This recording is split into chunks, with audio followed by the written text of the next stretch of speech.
Good morning mga kabrothers. Si Kabrother Ed po ay mamamasyal sa Katihan o sa low tide mga kabrothers. Diyan sa harap ng bahay namin. Papasyal tayo. Parang bibisitahin lang natin yung mga, kung meron tayong makita mga sihi dyan. Hopefully meron pa, pero marami na kasi nangunguha, kaya medyo ilan na rin ang nakuha ng iba. Medyo malakas yung hangin mga kabrothers, kaya pagpasensyahan nyo na kung medyo maingay yung audio o distorted yung audio natin. So dati nung nagsimula pa lang kami ni Kabrother Eric mag vlog, dito kami naghahurog ng dambat dito sa kapehan na ito dito. Mula doon papunta dito sa tapat ng bahay namin, kami nakakahuli ng mga alimasag, kaya pagluto namin ng isda, paghuli namin ng isda dito, doon na kami nagluluto. Yun ang kagandahan pag nasa tabi tayong dagat. Ang disadvantage lang, kapag malakas ang bagyo, expose yung ating bahay doon sa mga malalaking alon. Pero hindi pa ganun kalaki masyado ang mga alon dito mga kabrother. Saka meron tayong depensa. Meron mga bato dito sa unahan, yan ang bumabangga sa alon para hindi diretsahan sa bahay. Saka dati maaga pa, pag wala kaming ulam ni nanay, maaga ako gumigising. Tapos naghanap ako dito ng anong makita. Sorry, mga sihi o kaya ay abalone mga kabrothers. Dati nakakuha ako ng mga 10 pirasong abalone. So lalagain lang namin yun.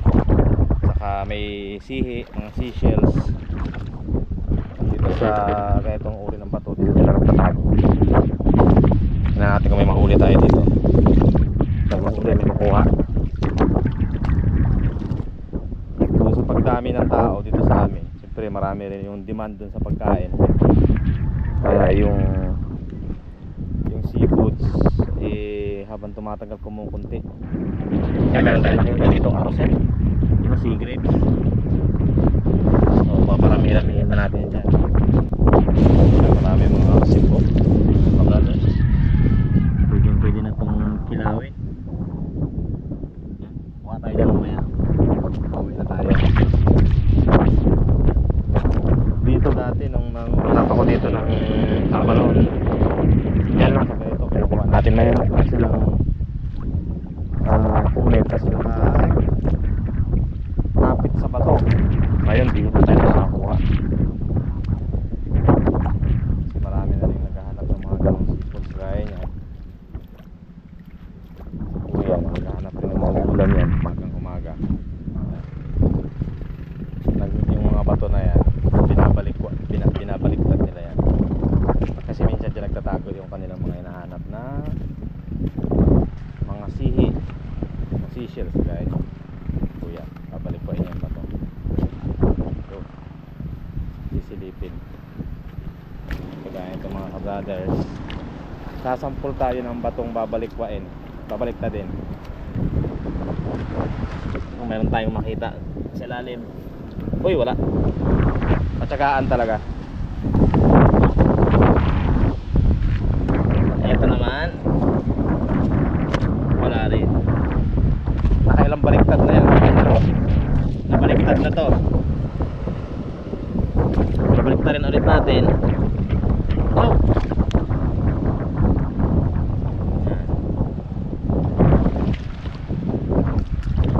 So yun yung pagtsagaan ko na paghahanap ng mga sisilipin kung may laman, walang laman.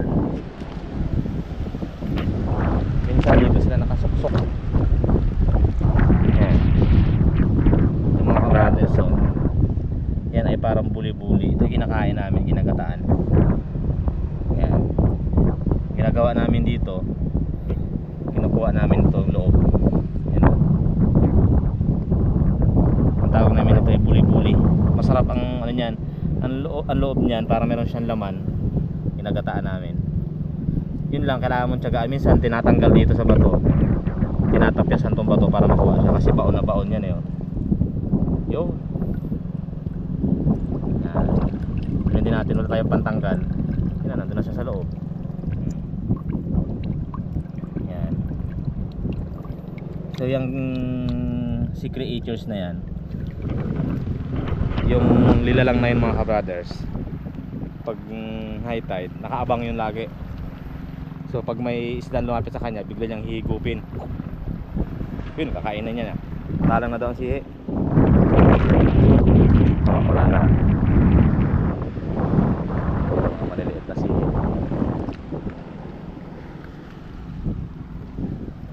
Ito pala yung alupi sa dagat. Yan. So ang ginagawa namin dito minsan, pinapain namin doon sa isda. Pero pag yan ay gaya niya, nahiya siya doon.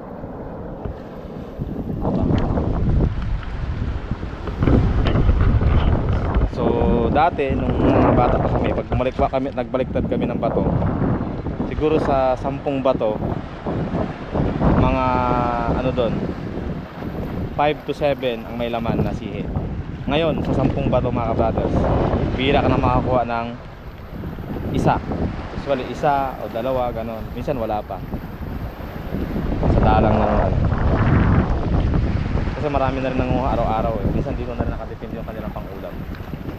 Kasi masarap rin kasi yung sihi mga kabrothers. Tsaka ano lang, hindi ka nabibili ng ulam dito sa probinsya. Sa amin, sa masipag ka lang, makakawin ka ng pang-ulam. Babalik tayo natin. Yun, yung mga kabrothers, nakakuha tayo ng isa.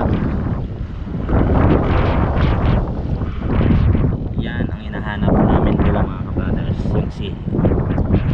Yan. Tawag sa amin ito ay pula. Ito ay masarap to sinabawan. Ano, marami yan sila dati eh. Ngayon nakatago na sila. Nakakuha tayo ng isang piraso. Patsagaan talaga. So, dahil isang piraso lang to,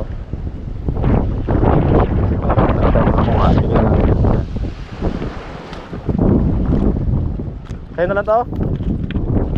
Oh. Sige. Ayun. Kasi malamang kanina pa siya nangunguha mga kabrothers. Tayo, makakasila naman tayo dito. Pabalik lang tayo. So nagsampulan tayo ng balikwa ng baliktad ng bato.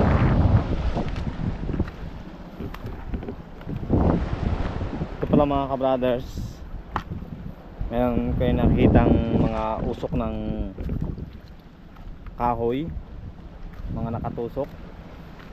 Yan po ay dating baklad o fish cage ang tawag mga kabrothers. So fish cage. So dito parang may pinakakanal. Yan. Then pinakakanal. Usually diyan dumadaan din yung mga isda pag mga masyado nang mababa. So itong mga kahoy na ito nakatusok yan dyan, nakaabang yan dyan. Para nakaganito siya. Nakaganyan. Tapos meron pa ganito. Tapos yung tuwid doon. So pag may isda na o ano man, kahit pusit na bumangga dyan, so usually papalaot sila. So matatrap sila dito. Dito yung pinaka may lambat to dito mga kabrothers. Dito sila matatrap. So dito sila mahuhuli. Tsaka yung design na yan dyan, parang sa bandang baba makipot, tapos sa taas maluwang ng paluwang. So the more na naglo-low tide, the more na hindi sila makakaalis kasi yung bandang level makipot na eh. So matatrap sila dito. Kasi sila mahuli. Usually nahuli dito mga hito, pusit, mga iba't ibang isda. Ngayon tinanggal kasi may dumaan daw na malakas. May dumaan daw na bagyo. Kaya tinanggal yung lambat kasi baka masira.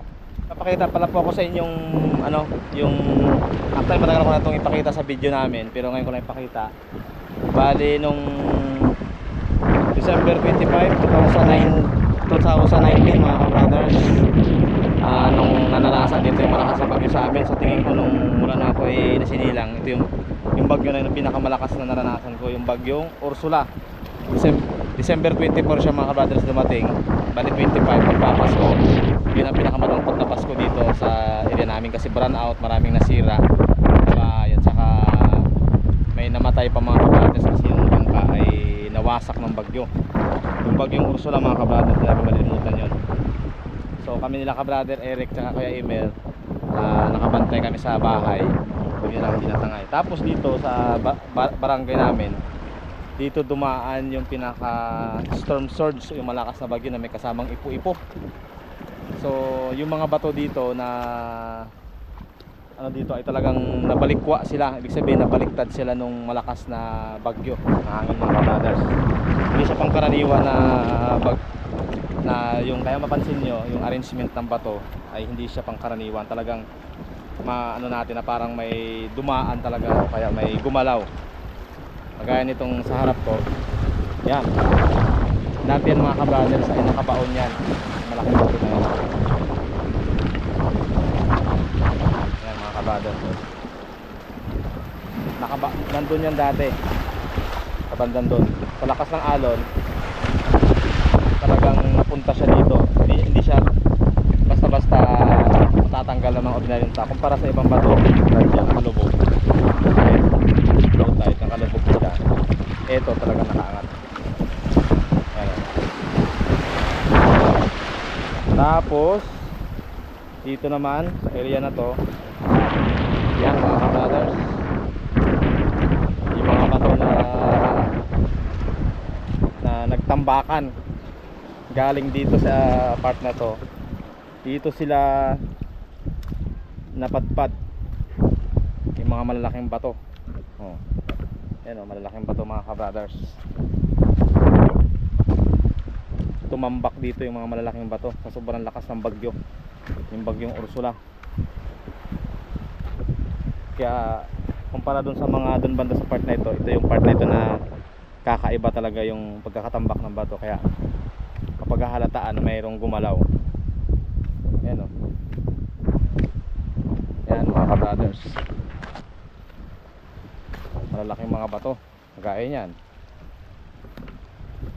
Yan o, talagang pambihira, extraordinary yung tirahan ng mga isda. Yan. So almost 4 years ago o 3 years ago nakalipas, dati talaga marami pa dito yung mga seashells, nagkalat dito dati. Ayan. Hindi talaga siya basta-basta hindi siya basta-basta bagyo ang dumaan dito sa amin. Napakalakas. Kagaya niyan, dati nakabaon yan, pero ngayon nakatayo na siya. Napansin natin ito, usually side na ito nasa ilalim tong part ng bato. Kaya mapaghalataan natin na bumaliktad siya o nabaliktad siya dahil itong pinaka corals supposedly ay nasa taas, ngayon tumagilid na siya. Sobrang laki. Ganun rin dito mga ka-brothers. Yan o, yung corals. Ito ang part na ito, ito ay nasa itaas na bahagi sa normal na arrangement na pagkakasalansan nila. Pero ngayon tumagilid na siya. Tumagilid na yung pinaka bato. Ayan, may isang malaki ron. Sobrang laki ng bato. Ayan mga ka-brothers, marami pa yan doon. Dito sa part na ito, dito talaga nabungkal yung mga maraming bato. Bagyo mga ka-brothers. Meron tayo na ispatang sea snake. Yan mga ka-brothers, ahas sa dagat. Yan naman ay basta hindi siya threaten, hindi siya nangagat ng tao. Yan. Yan, delikado mga ka-brothers. Pag natuklaw ka nito, napaka venomous nito sa dagat. Ang tawag namin dito ay walu-walo. Walu-walo. Kaya walu-walo siya kasi sabi ng mga matanda, pag hindi ka daw makamatay ng 8 segundo, kaya pinanong ng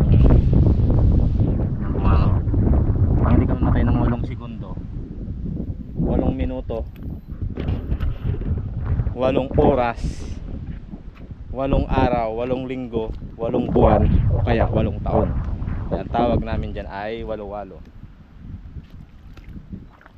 Pero wala pa naman natutuklaw sa amin dito ng ganyan, kasi usually naatake lang siya kapag siya nasaktan. So pag sinaktan mo siya, habulin ka niya. Pero pag hindi naman, kahit madaan sa'yo, nadaan-daan lang siya mga kabrothers.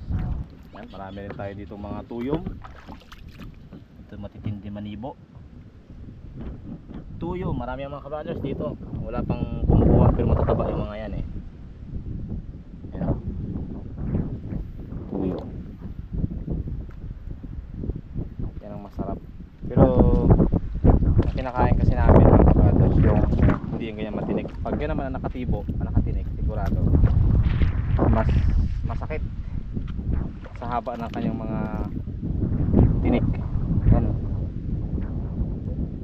Siguro sa pagtagal ng panahon. Pero sa ibang lugar po ay kinakain yan mga kabrothers, yung tuyom na yan. Yung ginagawa nila doon, meron silang parang basket, tapos para matanggal yung tinik, lagyan nila sa basket saka nila isi-shake. Pag natanggal na yung tinik saka nila kukunin. Mataba po. Siguro pag tumagal-tagal pa yung panahon, pag wala makain ng mga tao, lalo mahirap na. So yan, baka tirahin na rin ng mga taga dito sa amin kapag tumatagal. Ngayon may kumakain yan mga kabrothers, mga ilan lang. Mahirap kasi siya himayin kasi yung pagtanggal ng tinik, napakahirap din yan. Matyaga, dapat tagal ang tyaga. Sasampulan natin mga kabrothers kung gaano kataba itong mga tuyong na ito. Ngayon kasi ngayon maliwanag ang buwan, so tignan na natin kung gaano kataba sila. Ito isa.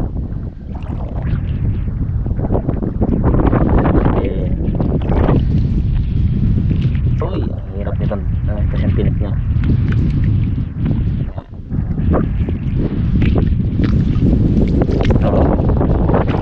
Let's see kung gaano ba itong tuyo.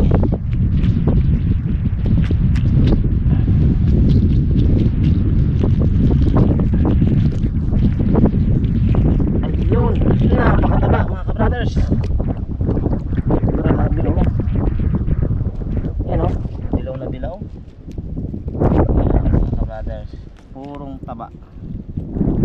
Masarap pinataan yan, medyo mas malangsa lang yan kasi pero doon nilakain namin si Archie. Pero sa taba, sol na sol. Yun, matabang mataba mga kabrothers. Yan, kakainin nila ng isda yan mamaya. So pag matyaga talaga manguha, yan mas mataba yan mga kabrothers. Pauwi na ako mga kabrothers. So yun lang po, namasyalan tayo ngayong umaga kasi matagal rin ako hindi nakakapasyal dito sa Katihan sa ayong mga brothers. Since November di ba ako nakakapasyal dito. Tira natin itong harap ng bahay, Katihan. Saka meron ako nakakuha mga shells kanina, pinamigay ko na lang doon sa mga iba naghahanap ng sihi para sa pandagdag sa kanilang koleksyon pang ulam.